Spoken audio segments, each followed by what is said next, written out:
আসসালামু আলাইকুম রহমতুল্লাহি ওবরাকাতু। আমি অ্যাডভোকেট মোহাম্মদ মেহেদি হাসান মিজান, উপজেলা চেয়ারম্যান পদপ্রার্থী দুমকি। আমার প্রতীক আনারস। ৯ জুন দুমকি উপজেলা পরিষদ নির্বাচন। এই নির্বাচনটি অত্যন্ত গুরুত্বপূর্ণ।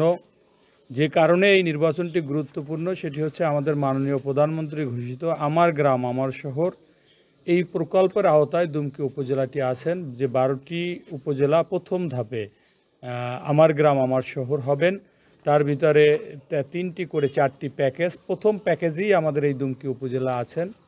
যে ব্যক্তিটির কারণে এই দুমকি উপজেলাটি আছেন সেটি হচ্ছে আমাদের মাননীয় পরিকল্পনা মন্ত্রণালয়ের মন্ত্রী মহোদয়ের একান্ত সচিব ছিলেন আমাদের এই জনপদের কৃতি সন্তান লেবুখালী হাবিবুল্লাহ মাধ্যমিক বিদ্যালয়ের কৃতি ছাত্র জনাব হারুনার রশিদ।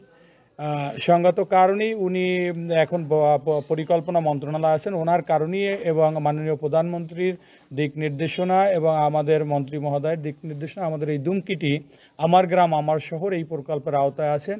কিছু কতিপয় কুচক্রী মহল যাদের নামের সাথে মিল আছে তারা এই প্রজেক্টটি তাদের নামের উপরে চালিয়ে দেওয়ার জন্য বিভিন্ন রকমের প্রভাব বিস্তার করছে। বিশেষ করে আমাদের এখানে উপজেলা পরিষদ নির্বাচনে একটি বিষয় স্পষ্ট আপনারা জানেন এবং আপনাদের মাধ্যমে আমি প্রশাসনের দৃষ্টি আকর্ষণ করতে চাই। সেটি হচ্ছে যে আমাদের এখানে বলা হচ্ছে যে মাননীয় সংসদ সদস্য মহোদয়ের একজন উপজেলা চেয়ারম্যান পদপ্রার্থী আছেন। আমাদের আওয়ামী লীগের সভানেত্রী মাননীয় প্রধানমন্ত্রী জননেত্রী শেখ হাসিনা ঘোষিত যে নির্বাচন, সে নির্বাচনে দলীয় কোনো প্রার্থী না থাকলেও আমরা এখন শঙ্কায় আছি, আমরা সন্দিহান যে দুমকি উপজেলার মানুষ স্বাচ্ছন্দ্যে ভোট কেন্দ্রে যেতে পারবে কিনা, ভোট দিতে পারবে কিনা।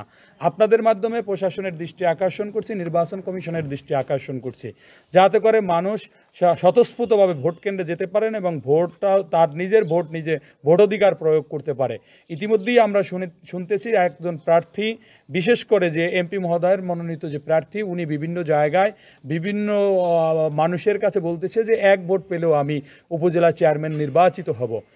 কোন কারণে বলতেছে আমি সঠিক জানি না এবং আমার কাছে মনে হচ্ছে যে নির্বাচনে যে রিটার্নিং কর্মকর্তা আছেন ওনারও একটু পক্ষপাতমূলক আচরণ আমরা ইতিমধ্যেই পরিলক্ষিত হচ্ছি।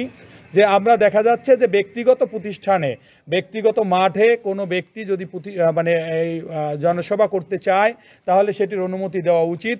ইতিমধ্যেই আপনারা জেনেছেন যে পায়রা পয়েন্ট শপিং কমপ্লেক্সটি আমার ব্যক্তিগত একটি স্থাপনা। এখানে আমার একটি নির্বাচনী জনসভা হওয়ার কথা ছিল। সেই জনসভাটি রিটার্নিং কর্মকর্তা আমাকে অনুমতি দেয়নি এবং সহকারী রিটার্নিং কর্মকর্তা উনি আমাকে ফোন করে জানিয়েছেন যে ওনার ওসি মহোদয় আমাকে ফোনে জানিয়েছেন যে সহকারী রিটার্নিং কর্মকর্তা তাকে জানিয়েছেন যে আমি যেন প্রোগ্রাম না করি। তো এখানেই আপনারা স্পষ্ট হচ্ছেন যে আমাদের এই নির্বাচনটি প্রশ্নবিদ্ধ করার জন্য, সরকারকে প্রশ্নবিদ্ধ করার জন্য একটি মহল, কুচক্রী মহল উঠে পড়ে লেগেছে।